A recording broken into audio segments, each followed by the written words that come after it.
आप लोग का स्वागत है मेरे YouTube channel top study bye उत्तम सर में। आप लोग को हम इस वीडियो में एक्सरसाइज 1.2 का पूरा क्वेश्चन हल करेंगे, जिसमें आप लोग का क्वेश्चन नंबर 1 देखिए क्या बोलता है कि निम्नलिखित संख्याओं को अभाज्य गुणनखंडों के गुणनफल के रूप में व्यक्त कीजिए। यानी जो भी आप लोग को यहाँ पे संख्या दिया गया है उसका अभाज्य गुणनखंड निकालना है और उसको गुणनफल के रूप में लिख देना है। जिसमें पहला क्वेश्चन आपको बोलता है 140, तब पहला 140 को बोला है तो इसको कैसे तोड़ेंगे जो देख लीजिए, है ना। तो अगर लास्ट में सम संख्या रहे या 0 रहे तो डिफिनेट है कि आपको 2 से गुणन कर जाएंगे। तो क्या करेंगे, हम 2 से लगाएंगे तो 70 दूनी 140, फिर 2 से लगाएंगे 35 दूनी 70, है ना। फिर आपको 3 से नहीं लगेगा, आपको 5 से लगेगा, 5 सते 35, है ना। अब क्या करना है कि 140 को हम लोग लिखेंगे 2 गुना 5 गुना 7, यानी जो भी संख्या आपको देगा उसको पहले आप क्या कर लीजिएगा, गुणनखंड तोड़ लीजिएगा, है ना। तब क्या देख रहे हैं कि 140 से जब हम तोड़े तो 2 गुना 5 गुना 7 आया। अब क्या लिखेंगे, 2 के वो दिख रहा है आपको 2, तो 2 के पावर हो जाएगा 2 गुना 5 गुना 7। तो यही बोल रहा था कि जो भी संख्या आपको दिया है उसको अभाज्य गुणनखंड के रूप में लिखिए और उसको गुणनफल के रूप में व्यक्त कीजिए। जब गुणनखंड इसका हम लोग तोड़ लिए, इसको गुणनफल के रूप में लिख दिए। देखिए 140 का आ गया 2 के पावर 2 गुना 5 गुना 7। इसी में एक क्वेश्चन बोलता है, जैसे मान लीजिए बोल देगा 140 के अभाज्य गुणनखंड में 2 के घात लिखिए, 2 के घात लिखिए। तो 140 के जब अभाज्य गुणनखंड तोड़े तो 2 का घात कितना है 2, तो ऐसा कितना होगा 2, 5 का घात बोलेगा तो 1, 7 का घात बोलेगा तो 1 होगा कि नहीं। चलिए तो उसी प्रकार हम लोग दूसरे क्वेश्चन में चलेंगे। तो दूसरा क्वेश्चन बोलता है 156। तो 156 का आप तोड़िएगा तो कितना से लगेगा, पहले 2 से लगेगा, 2 से 14, है ना, एक इसमें चल गया तो 2 8 16, 78 दूनी 156। फिर आपको 2 से लगेगा, 2 तिया 6 और 2 नमा 18, है ना। अब 3 से लगाइएगा तो 3 तिया 39। यानी आपको क्या करना है अब कि 156 बराबर आपको हो जाएगा 2 गुना 3 गुना 13, है ना। तो 2 कितना है 2, तो 2 के पावर 2 गुना 3 और गुना कितना हो गया 13 हो गया। तो यह अभाज्य गुणनखंड के गुणनफल के रूप में व्यक्त हो गया। तो अब क्या कीजिएगा, सबसे पहले 2 से लगाइएगा, अगर 2 से नहीं लगता है तो 3 से नहीं लगता है तो 5 से। यानी कहने का मतलब अभाज्य संख्या से आपको लगाना है। अभाज्य संख्या से लगाइएगा, आपको कहीं ना कहीं कोई संख्या कहीं पर जाकर के कट जाएगा, है ना। तो आप लोग का तीसरा क्वेश्चन बोलता है यहाँ पे कि 38 25 है ना। तो 38 25 कितना से लगेगा, तो लास्ट में नहीं तो 0 है और नहीं तो आपका, है ना, सम संख्या है, तो 2 से तो कटेगा नहीं। 3 से देख लेते हैं। तो 3 से काटने का नियम क्या है कि अगर पूरी संख्या को पहले आप जोड़ लीजिए, पूरी संख्या जोड़ करके अगर 3 से वो कट रहा है तो ये पूरी संख्या आपको 3 से विभाजित हो जाएगी। तो जोड़ लीजिए, 5 2 7 8 7 15 और 15 3 18, यानी 3 18 से कट रहे हैं, पूरी संख्या 3 से आपको विभाजित हो जाएगी। तो 3 से लगाएंगे तो पहले हो जाएगा 3 एकम 3 और फिर 3 दूनी 6, तो 2 गया 3 सते 21 3 5 15, यानी 1275 3825 आ गया। इसके बाद फिर लगाएंगे 3 से तो 3 4 12, है ना, 3 दूनी 6 1 चल गया इसमें, तो 3 5 15, है ना। अब देखिए 3 से लगाइए कि नहीं, तो 5 4 9 2 11, 3 से तो नहीं कट रहा है। अब आप 5 से लगाइए, तो 5 से लगाइएगा तो क्या होगा, 5 8 40, है ना, 2 चल गया तो 5 25, फिर 5 से लगेगा 17 5 85, यानी 3825 को हम लोग लिख सकते हैं 3 गुना 5 गुना 17, है ना।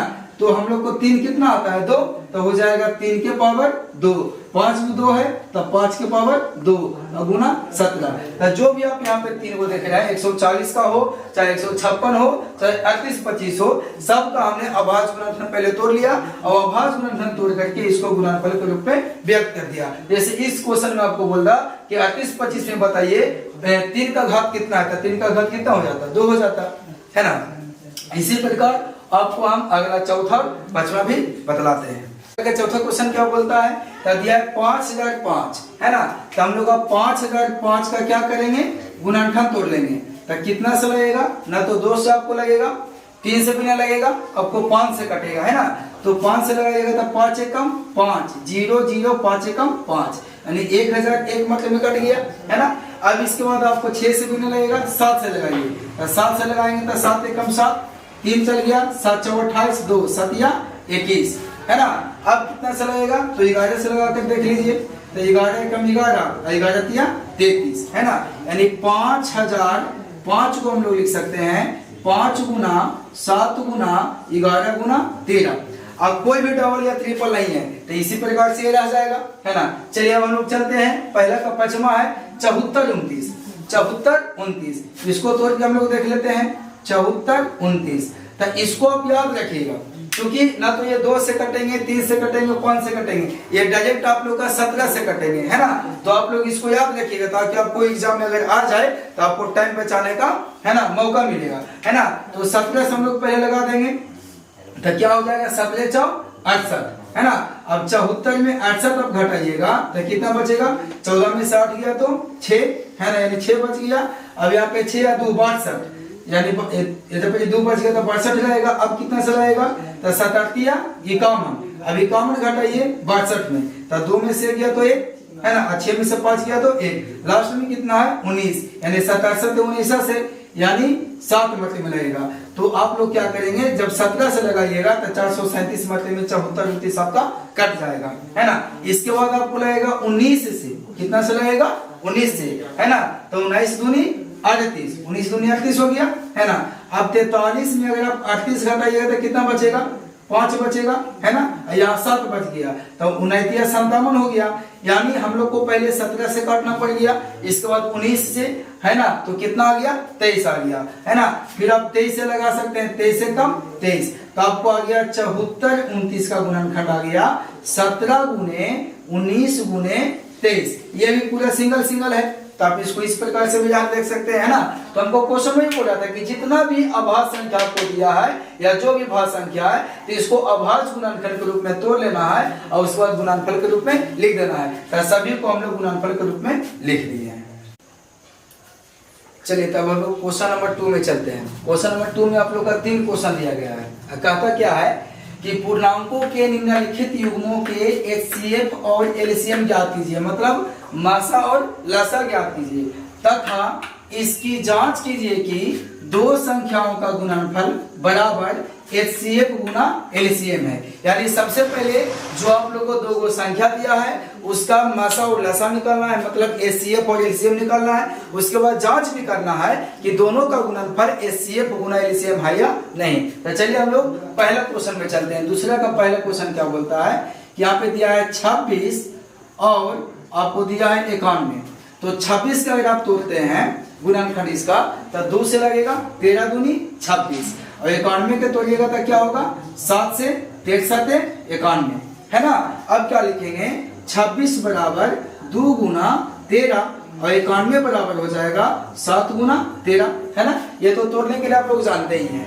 अब क्या है जो मैच करता है उसको मिला लीजिए। 13 हमको दोनों में मैच कर रहा है ना। तो जो दोनों में मिलता है वो हम लोग का HCF होता है, जो दोनों में मिलता है वो क्या होता है HCF होता है ना। तो HCF बराबर क्या हो जाएगा, तो HCF बराबर तो दोनों में जो मिलेगा उसी में से 1 लेना है, यानी HCF मेरा कितना हो गया 13 हो गया, और जो बच गया वो LCM में ले लेना है। तो LCM बराबर आपको हो जाएगा 2, है ना, और गुना कितना 7, तो 2 गुना 7 जो बचा था लिख दिए, और बाकी जो आपके HCF आया वो इसमें लिख दीजिए, यानी गुना कितना 13, है ना। तो 7 दूनी 14 और गुना 13 कीजिएगा तो आप लोग आ जाएगा 182। यानी आपका दूसरा का पहला कंसेप्ट कितना आ गया, तो HCF आ गया 13, LCM आ गया 182। लेकिन हम लोग को और बोल रहा है क्या कि जांच कीजिए कि 2 संख्याओं का गुणनफल बराबर HCF गुना LCM। तो यहाँ पे हम लोग लिखेंगे कि दो संख्या का गुणनफल, 2 संख्या का गुणनफल बराबर क्या होता है फॉर्मूला, तो HCF गुना LCM, HCF गुना LCM।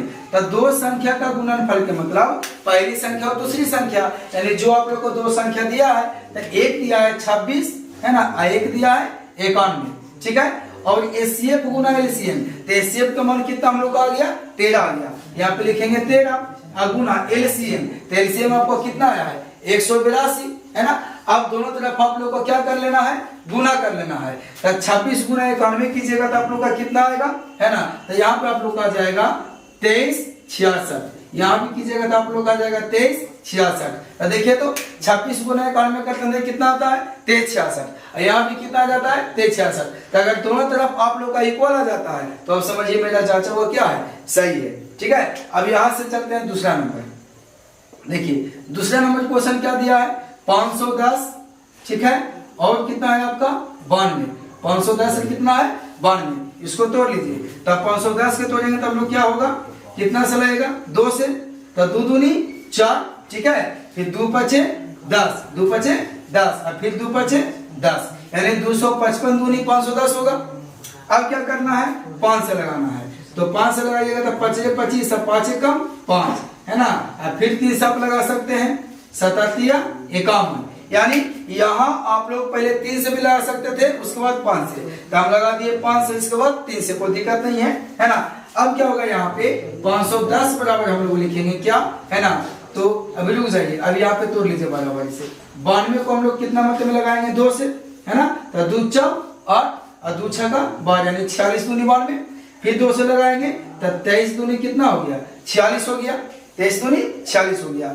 अब हम लोग क्या करेंगे यहाँ पे कि लिखेंगे 510 बराबर कितना आ गया हम लोग को, तो 2 गुना है ना 5 गुना 3 गुना 17, इसके बाद 92 बराबर कितना लिख सकते हैं हम लोग, तो 2 गुना है ना 23। अब दोनों में मैच क्या करता है देख लीजिए, है ना, तो दोनों में एक 2 मिल रहा है हम लोग को, तो जो मिलता है वो क्या होता है एचसीएफ। तो यहाँ आप क्या लिख सकते हैं बोलिए कि एचसीएफ बराबर कितना आएगा, तो एचसीएफ बराबर 2 हो गया। अब एलसीएम में क्या होगा, तो एलसीएम में सब लिख दीजिए, तो एलसीएम बराबर होगा हम लोग को पहले जो बचा हुआ है 5 गुना 3 गुना 17 गुना, है ना, फिर बच गया हम लोग को कितना 2 गुना 23 गुना। अब क्या करना है एचसीएफ हमको कितना आया है 2 आया है, तो इसमें 2 लिख देंगे। अब कुल क्या क्या कर लीजिए गुना कर लीजिए, तो जब कुल को गुना कीजिएगा तो आप लोग का कितना जाएगा एलसीएम, है ना, तो आ जाएगा आपको 23 46 0, कितना आ गया हम लोग का 23 46 0, है ना, एलसीएम हो गया। एचसीएफ कितना आ गया 2।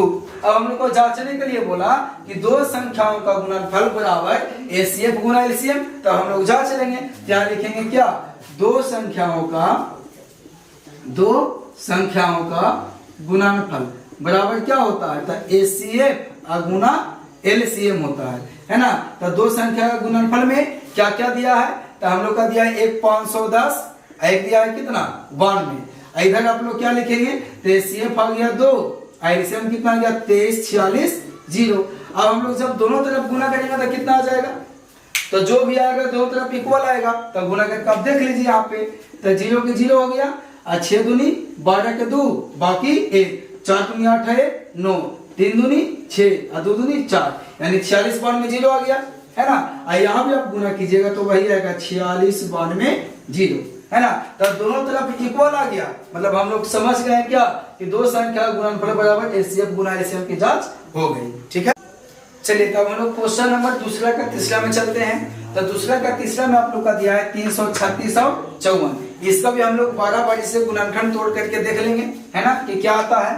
तो 336 का आप अगर आप तोड़ते हैं तो पहले 2 से लगेगा, क्योंकि लास्ट में सम संख्या है, तो 2 1 कम 2 हो गया, है ना, फिर 2 छक्का 12, है ना, फिर इसमें कितना बच गया 1, तो 2 8 16, यानी 168 दूनी 336, है ना। फिर 2 से आप लगाएंगे तो 2 8 16 और 2 चौक 8, फिर 2 से लगा दीजिए तो 2 चौक 8 और 2 दूनी 4, है ना, फिर आपको 2 से लगेगा 21 दूनी 42, है ना। इसके बाद आपको लगेगा 3 से, 3 7 21, है ना, यानी 2 गुना 2 गुना 2 गुना 2 गुना 3 गुना 7, है ना। आप 336 बराबर लिख सकते हैं। अब जब 54 का हम लोग तोड़ेंगे तो क्या होगा, 2 से 27 दूनी 54, फिर 3 से आपको लगेगा 9 तिया 27 और 3 तिया 9, है ना, यानी यहाँ पे हम लोग लिखेंगे 336 बराबर लिखेंगे क्या 2 गुना 2 गुना 2 गुना 2, है ना, गुना 3 गुना 7, और 54 बराबर क्या हो जाएगा आपका, तो 2 गुना 3 गुना 3 गुना 3। आपको जो जो मैच करता है उसको आप लिख लीजिए। तो मैच क्या कर रहे हैं हम लोग को 2, तो क्या लिख लिए 2, है ना। फिर आपको मैच करता है 3, तो क्या लिख लिए 3। आप क्या कीजिएगा इसमें कि अगर आप लोग की संख्या ज्यादा हो, है ना, जैसे देखिए इसमें 2 के हुआ है 1 2 3 4 को, इसमें 3 कितना है 3 को, है ना। जब ज्यादा आपको अंक आ जाए एक ही लगन का, तो आप क्या कीजिए इसको घात के रूप में पहले लिख दीजिए, और घात के रूप में जब लिखिएगा और उसमें ज्यादा घात वाला जो होगा उसको हम लेंगे एलसीएम में, और कम वाला जाएगा उसको हम नहीं लेंगे। तो इसको घात के रूप में लिखिएगा तो क्या होगा, तो 2 4 को है तो 2 के पावर कितना हो गया 4, 1 2 3 4, और लिखेंगे 3 अगुना कितना 7, ठीक है। इसके बाद यहाँ पे लिखेंगे 2 अगुना, आप लोग का 3 कितना है 3, यहाँ हो जाएगा 3 के पावर 3, है ना। तो आप इधर मिलाकर के आप एचसीएफ ले लीजिए, और ज्यादा रहेगा तो घात के रूप में इधर हम लोग एलसीएम ले लेंगे। तो बताइए यहाँ पे क्या लिखेंगे, तो इसे यहाँ पे लिख लिया, लिख लीजिए कि इसीलिए एचसीएफ, एचसीएफ बराबर क्या हो जाएगा, तो एक 2 निकलेगा, एक कितना निकलेगा 3, तो 3 दूनी कितना हो गया 6, यानी 6 हम लोग का क्या आ गया एचसीएफ। अब बात करेंगे एलसीएम का, तो एलसीएम कितना आ जाएगा, तो क्या करना है एलसीएम इसमें आप देख लीजिए घात वाला में, तो यहाँ 2 के पावर 4 ले लेंगे, ज्यादा घात वाला लेना है तो 2 के पावर 4 अगर आप ले लिए हैं तो आपको 2 लेने की आवश्यकता नहीं है, क्योंकि 2 इसमें भी तो आ रहा है ना। अब देखिए इसमें सिंगल पिन है, इसमें 3 गो है, तो हम लोग ये नहीं लेंगे, ये लेंगे, क्योंकि ज्यादा घात वाला ये है, तो गुना 3 के पावर 3, जब 3 के पावर 3 ले लिए 3 लेने की आवश्यकता नहीं है। अब क्या बच गया आपका गुना 7, क्या बच गया गुना 7। अब क्या करना है, इसमें आपको एचसीएफ लेने की कोई आवश्यकता नहीं है, क्यों, क्योंकि इसमें आप ज्यादा घात वाला के रूप में आप लिख लिए हैं, तो इसमें ये भी अटैच हो चुका है ना। तो 2 के पावर 4 का मतलब हो गया कि 2 के 4 बार लिखेंगे, 2 गुना 2 गुना 2 गुना 2, 3 के पावर 3 का मतलब 3 गुना 3 अगुना कितना 7। जब आप पूरा को गुना कर लीजिएगा तब गुना करके एलसीएम में आप लोग आ जाएगा 30 24, यानी एलसीएम कितना आ गया 30 24, है ना। अब हम लोग को जांचने बोल रहा है कि 2 संख्याओं का गुणनफल बराबर एचसीएफ गुना एलसीएम, यहाँ क्या लिखेंगे 2 संख्या का गुणनफल बराबर क्या होता है, तो एचसीएफ गुना एलसीएम। तो 2 संख्या कौन कौन दिया है, एक दिया 336, एक दिया 54, तो लिखेंगे 336 गुना 54, अब बराबर एचसीएफ में हम लोग का कितना आ गया था, तो 6, है ना। अब गुना एलसीएम कितना हम लोग का आ गया, तो 30 24। अब जब आप गुना कर लीजिएगा तो गुना करके आप लोग का क्या आ जाएगा 1 8 1 4 4, है ना। और इधर का आप गुना कीजिएगा तो आ जाएगा 1 8 1 4 4। तो दोनों तरफ अगर आपका इक्वल आ गया तो समझिए हम लोग का जांच हो गई। तब हम लोग क्वेश्चन नंबर तीसरा का पहला में चलते हैं कि तीसरा नंबर क्वेश्चन आप लोग को क्या बोलता है कि आभास गुणनखंड विधि द्वारा निम्नलिखित पूर्णांकों के एचसीएफ और एलसीएम ज्ञात कीजिए, जिसमें आप लोग का 3 क्वेश्चन दिया गया है। और इसके पहले वाला जो क्वेश्चन आप देखिए क्वेश्चन नंबर 2, उसमें क्या बोला था कि एचसीएफ और एलसीएम निकालिए, लेकिन उसमें जांच भी आप कीजिए कि 2 संख्याओं का गुणनफल बराबर एचसीएफ गुना एलसीएम है कि नहीं, है ना। लेकिन इसमें सिर्फ आप लोग का एचसीएफ और एलसीएम निकालना है, यानी मासा और लासा निकालना है। चलिए तो हम लोग का पहला क्वेश्चन बोलता है 12 15 और 21 का लासा और मासा निकालिए, है ना। तो सबसे पहले 12 का गुणनखंड तोड़ेंगे हम लोग, तो 2 6 का 12 और 2 तिया 6, है ना। इसके बाद 15 कितना से लगेगा 3 से, तो 3 5 15 हो गया।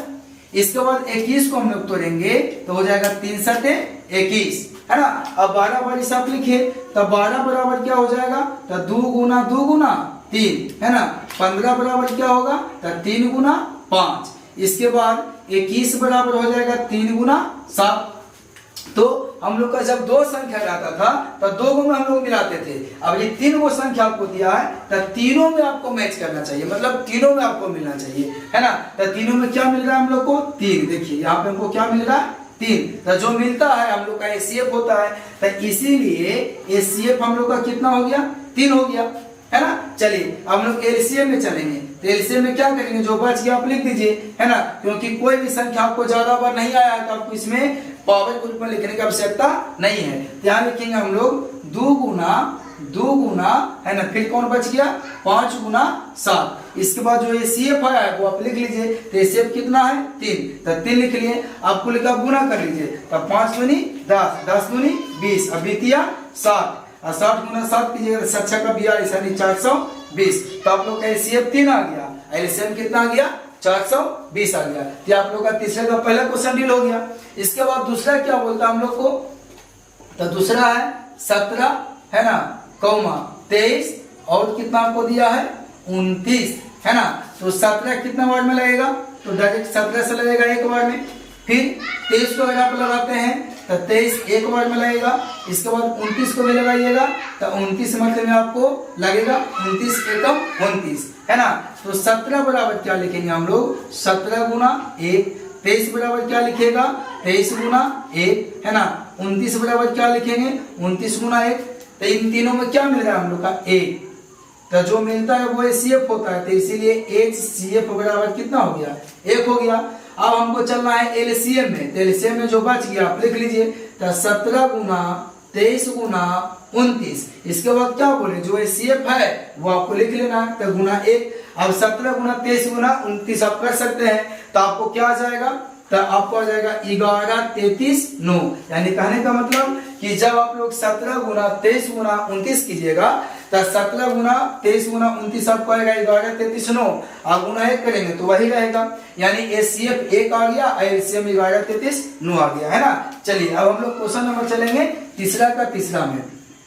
तो तीसरा का तीसरा क्या दिया है 8 9 और कितना आपका है 25, है ना। तो 8 के अगर हम गुणनखंड करेंगे तो 2 से लगेगा आप लोग का 2 चौ 8, फिर 2 से 2 दूनी 4, फिर 2 से 2 एकम 2, है ना। चलिए तो अब क्या होगा 9 को लगाएंगे तो 3 तिया 9, है ना। अब 25 के लगाइएगा तो 5 मतलब में 5 25 हो गया, है ना।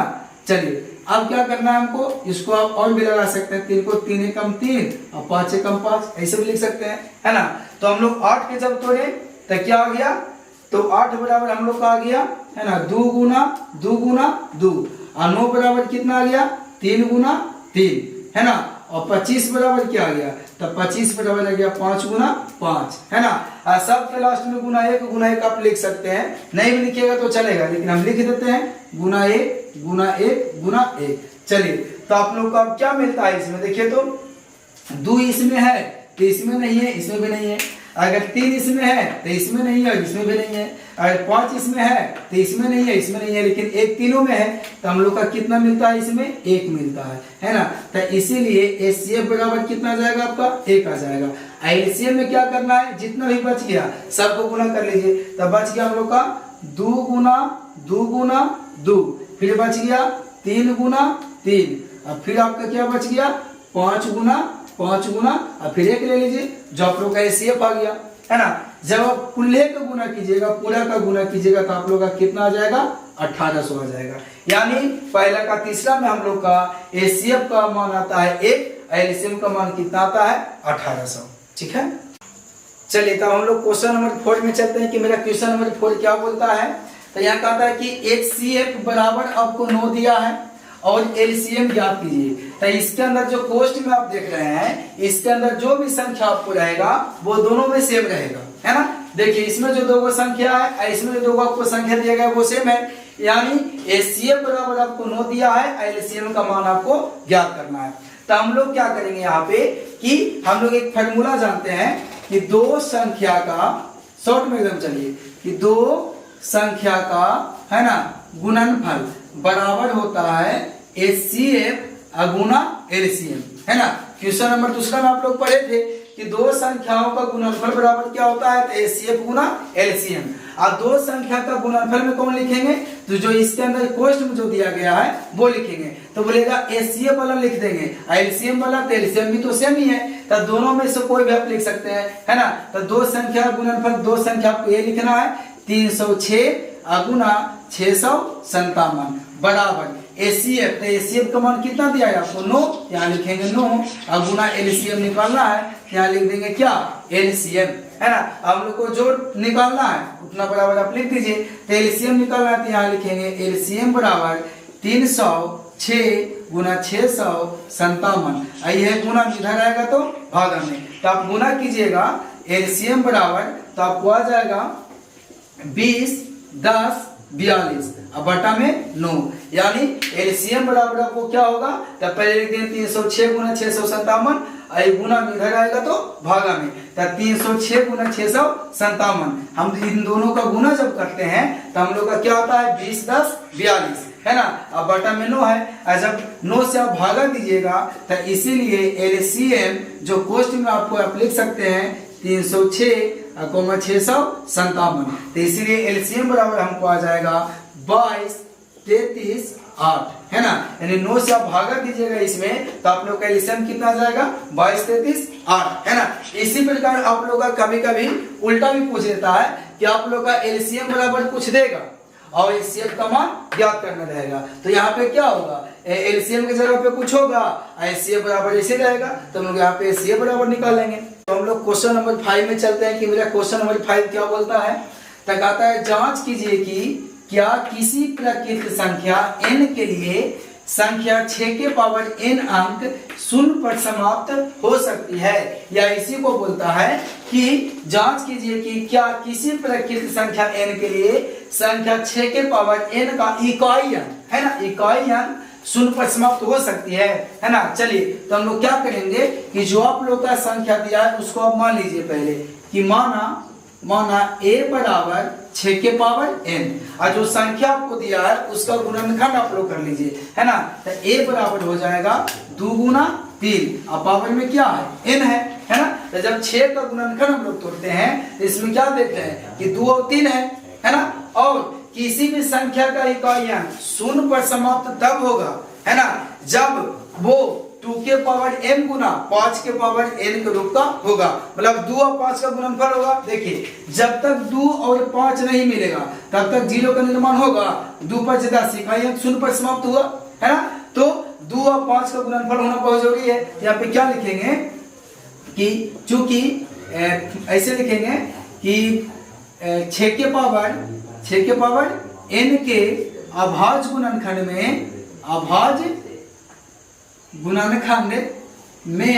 है ना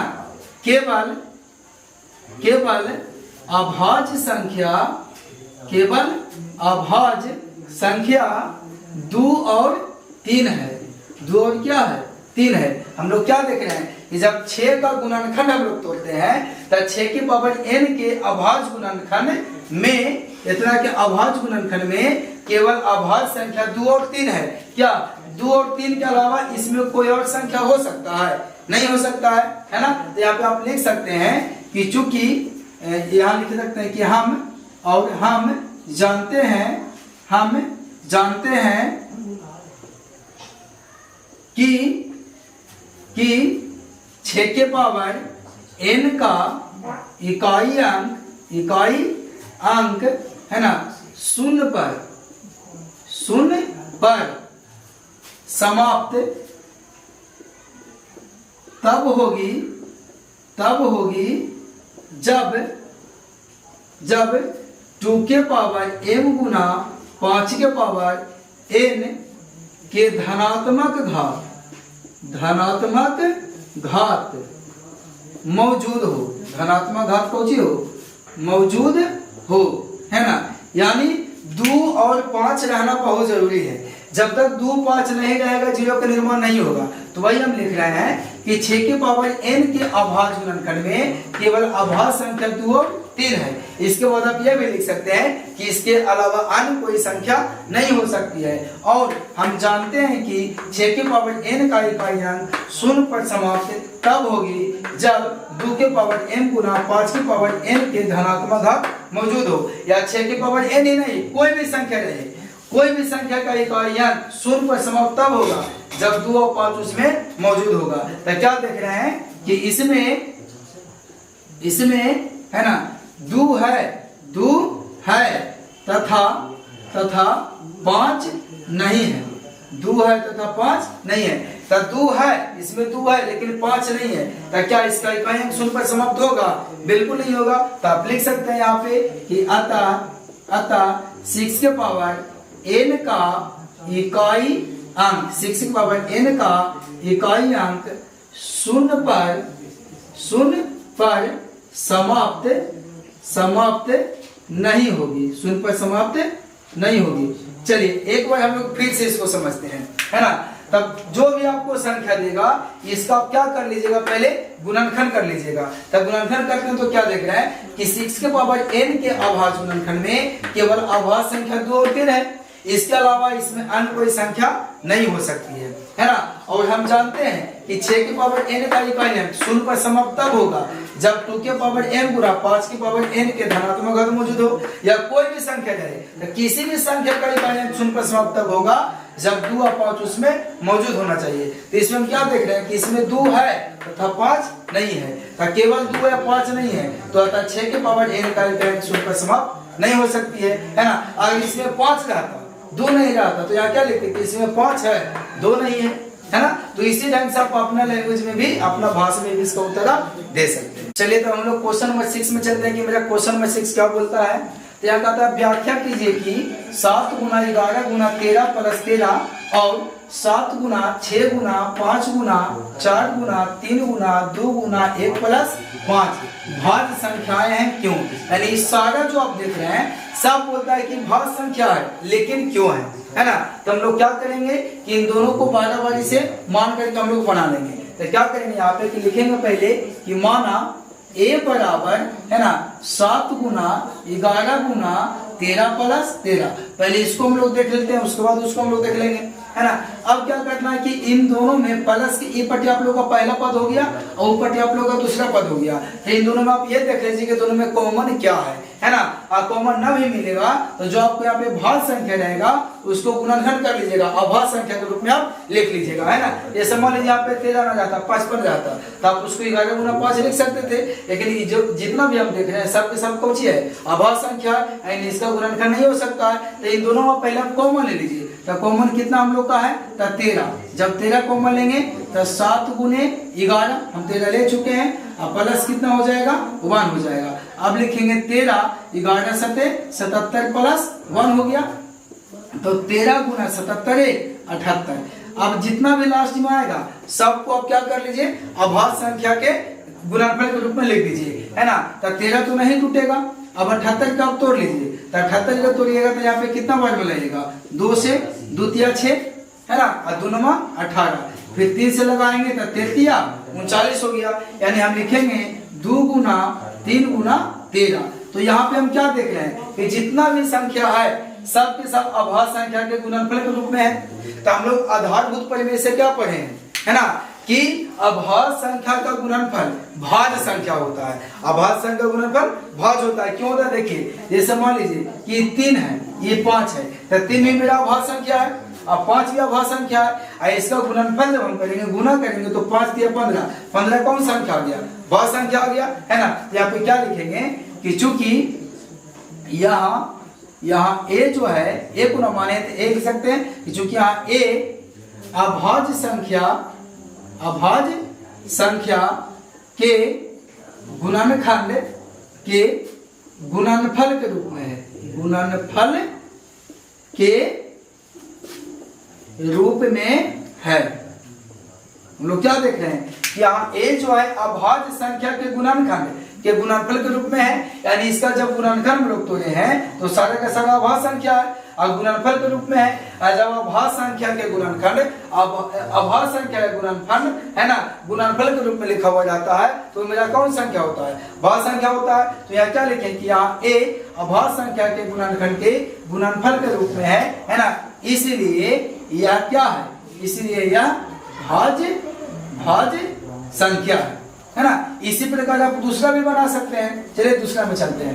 तो दूसरा आपको क्या बोला कि 7 गुना 6 गुना 5 गुना 4 गुना 3 गुना 2 गुना 1 प्लस 5। तो इन दोनों में कॉमन कितना है 5 5, है ना। तो पहले आप मान लीजिए कि माना b बराबर मान लो इसमें, तो b बराबर जो है आप चुपचाप पहले लिख दीजिए, जितना है आपको पहले उतना क्या कर लेना है लिख देना है, ठीक है। इन दोनों में कॉमन कितना है 5 कॉमन है, तो 5 कॉमन लेंगे तो क्या लिखाएगा 7 गुना, है ना, 6 गुना 5 गुना 4 गुना 3 गुना, इसमें सॉरी यहाँ पे 7 गुना 6 5 तो आप ले चुके हैं, यहाँ पे अब लिखाएगा कितना 4 गुना 3 गुना 2, है ना, गुना 1 भी लिख सकते हैं। अब प्लस 5 आप ले चुके हैं तो कितना हो गया 1 हो गया।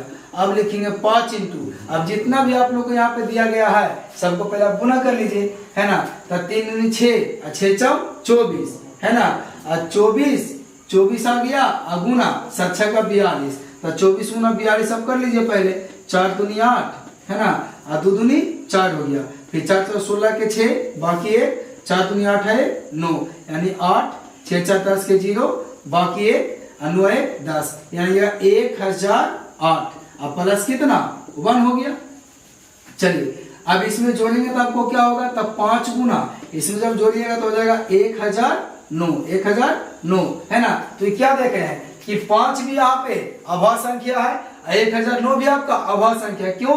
1009 के जब आप तोड़ेंगे तो नहीं टूटेगा, है ना। तब फिर आप लोग लिख सकते हैं जो यहाँ पे हम लिखे हैं ये आप वहां पे लिख सकते हैं। क्या लिखेंगे कि चूंकि यहाँ बी जो है अभाज्य, यहाँ से लिखिए क्योंकि यहाँ बी अभाज्य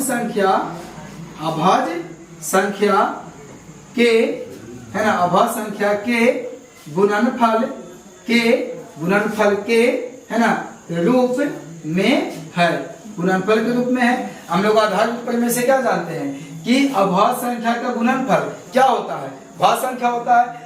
लिखिए कि यहाँ b जो है अभाज्य संख्या के गुणनफल के रूप में है ना, इसीलिए यह कौन संख्या है? तो भाज्य संख्या है ना। यानी जो भी आप लोग को यहाँ पे संख्या दिया हुआ रहेगा दोनों में आप जो आपका कॉमन दिखेगा वो कॉमन ले लीजिए। कॉमन ले लेने के बाद नीचे जो आपको आएगा, है ना, अगर कोई संख्या नीचे टूटता है तो उसको आप तोड़ ले और सबको अभाज्य के रूप में लेकर के चलाए, सबको अभाज्य के रूप में लेकर के चले आए। और फिर लास्ट में आप लिख दें कि यहाँ ए मानिएगा तो ए लिखिएगा, बी मानिएगा तो बी लिखिएगा कि यहाँ ए अभाज्य संख्या के गुणनफल के रूप में है, इसलिए यह भाज्य संख्या है। तो हम लोग क्वेश्चन नंबर 7 में चलते हैं कि 7 नंबर क्वेश्चन हम लोग को क्या बोलता है। तो यहाँ पे कहता है कि किसी खेल के मैदान में चारों ओर वृत्ताकार पथ है। इस मैदान का एक चक्कर लगाने में सोनिया को 18 मिनट लगते हैं, जबकि इसी मैदान का एक चक्कर लगाने में रवि को 12 मिनट लगते हैं। मान लीजिए वे दोनों एक ही स्थान और एक ही समय पर चलना प्रारंभ करते हैं, है ना, एक ही दिशा में चलते हैं, तो कितने समय के बाद वे पुनः प्रारंभिक स्थान पर आ जाएंगे। यानी कहने का मतलब देखिए, आप इसे समझिए, हमको वृत्ताकार मैदान, तो देखिए तो वृत्ताकार मैदान है ना। और कहता है कि सोनिया और रवि दोनों जो है एक ही स्थान से चलते हैं। मान लीजिए कि इस एक बिंदु से रवि भी चलता है, यही बिंदु से हम लोग का सोनिया भी चलती है ना। यानी एक ही बिंदु से रवि भी चलता है, सोनिया भी एक ही टाइम में चलना प्रारंभ करता है। कहने का मतलब कि अगर रवि चलेगा 11 बजे, है ना, तो सोनिया भी चलेगा कितना बजे? 11 बजे। यानी यही बोल दिया है कि मान लीजिए वे दोनों एक ही स्थान, मतलब यहाँ से रवि चलेगा तो यहाँ से सोनिया भी चलेगी, है ना, और एक ही समय पर चलना प्रारंभ करते हैं। मतलब कि अगर रवि चलना प्रारंभ करेगा 11 बजे, है ना, तो सोनिया भी चलेगी 11 बजे, है ना। तो कहता है कि कितने समय के बाद वे पुनः प्रारंभिक स्थान पर पहुंच जाएंगे। मतलब यहाँ से चलना प्रारंभ किया तो चलते चलते फिर वहां पे पहुंच जाएंगे। मतलब जहां से चला वहीं पे कितने मिनट के बाद पहुंचेंगे। तो यहाँ पे क्या बोला कि सोनिया को लगता है 18 मिनट और रवि को लगता है 12 मिनट। क्यों? क्योंकि रवि जो है थोड़ा सा तेजी में चलता होगा, इसीलिए इसको कम समय लगा 12 मिनट, और जो सोनिया है ना, वो कम तेजी में चलते होंगे, इसके लिए इसको क्या लग गया? 18 मिनट लग गया। जो तेजी से चलेगा उसको समय कम लगेगा, और जो धीरे धीरे चलेगा उसका समय ज्यादा लगेगा, है ना। तो भाई एक ही टाइम में भी चलते हैं और एक ही समय में भी चलते हैं, है ना, मतलब एक ही समय से चलते हैं और एक ही स्थान से भी चलते हैं। तो अब क्या कर लेंगे कि जब इस टाइप का क्वेश्चन हो, है ना, कि दोनों एक ही स्थान से चलते हैं, एक ही समय, मतलब एक ही समय पे चलना प्रारंभ करते हैं, तो कितने स्थान के बाद वो मिल जाएंगे। तो इस स्थिति में जो भी अंक आपको दिया रहेगा, मतलब जो भी संख्या दिया रहेगा, उन दोनों का आप एलसीएम निकाल लीजिएगा, है ना। तो सबसे पहले हम क्या करेंगे, पहले दिया है 18, है ना, तो यहाँ क्या कर लीजिए 18 का अभाज्य गुणनखंड तोड़ लीजिए। तो 18 का तोड़ेंगे तो 2 9 18 और 3 3 9 हो गया। इसके बाद 12 के हम लोग लगाएंगे 2 से, 2 6 का 12 और 2 3 6, है ना। तो 18 बराबर हो जाएगा यहाँ पे 2 गुना 3 गुना 3, और 12 बराबर क्या हो जाएगा 2 गुना 3। ठीक है, हम लोग का एलसीएम निकालना है। तो क्या बोले थे कि एलसीएम निकालना रहे तो उसको घात के रूप में, मतलब पावर के रूप में आपको पहले लिख लेना है ना। यहाँ लिखेंगे 2 गुना 3 के पावर 2, इसमें क्या करेंगे 2 के पावर 2 गुना 3, है ना। क्यों? क्योंकि इसमें 2 सिंगल है और 3 2 गो है, तो 3 के पावर 2, इसमें 2 2 गो है तो 2 के पावर 2 और गुना कितना हो गया 3 हो गया। अब जब आपको एलसीएम लेना है, एलसीएम ज्ञात करना है, तो एलसीएम में क्या हो जाएगा, अगर इसमें 2 की बात किया जाए तो ज्यादा पावर वाला इसमें है, तो हम लोग लेंगे 2 के पावर 2, तो ये हमको नहीं लेना है क्योंकि ये 2 इसमें भी आ जाता है ना। इन दोनों का बात किया जाए तो ज्यादा पावर वाला ये है, तो 3 के पावर ले लेंगे 2, क्योंकि ये 3 इसमें भी आ जाता है। तो इसको आप लिख सकते हैं 2 गुना 2 और 3 के पावर 2 का 3 गुना 3 है ना, पूरे का गुना कर लीजिए तो 2 दूनी 4, 4 तिया 12, 12 तिया 36। यानी उबेर कितने समय के बाद प्रारंभिक स्थान पर मिलेंगे, मतलब जहां से चले थे जहां कितना समय के बाद मिलेंगे। तो अब क्या लिख सकते हैं कि अतः है ना उबे पुनः है ना प्रारंभिक